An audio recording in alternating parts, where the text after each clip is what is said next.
you're still the head trainer of Bernard Hopkins, who is going to fight Chad Dawson on October 15th. I told you, yeah, we fly right back out of here. We got a kid fighting in D.C. on the 8th, and then we go right to Bernard Hopkins on the 15th. Special guy, special guy. Exceptional guy, man. You watch him in the gym, and it's hard to believe he's 46 years old. The things he does are ridiculous. And I think he's going to shock the world. Well, he won't shock those who know and follow him. But I think Chad Dawson is in for a surprise. And he's cutting through these young kids. That's a special thing where you can stick around and actually start fighting the young guys. You know, we saw Larry Holmes do it years ago. You know, now here's Bernard Hopkins do it. But for you, I assume that Bernard Hopkins is a strong favorite of this battle.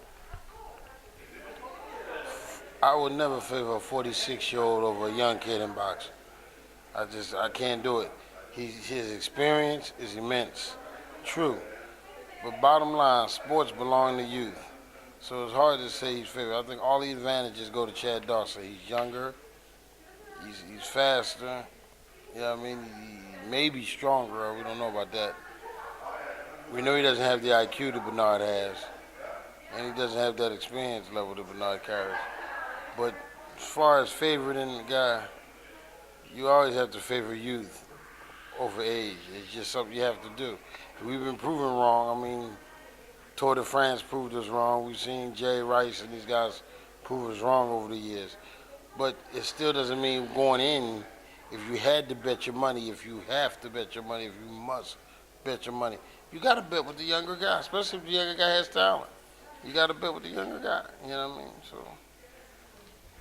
you're probably losing this one. You probably lose but if they put a gun in your head and made you bet, you got to go with the younger guy. Is it going still harder and harder for Bernard to endure hard trainings? How is it in this age, 46 years? I'm gonna tell you what's crazy about this. These last couple of camps is ridiculous. His energy level is crazy, man. He's so excited. I'm looking at this dude like he's acting like he's about to fight another whole career. You know, he has that enthusiasm that a young fighter has going in. It's mind-boggling. I mean, you know, people say things, but I understand how guys can look at the other opponent against Bernard.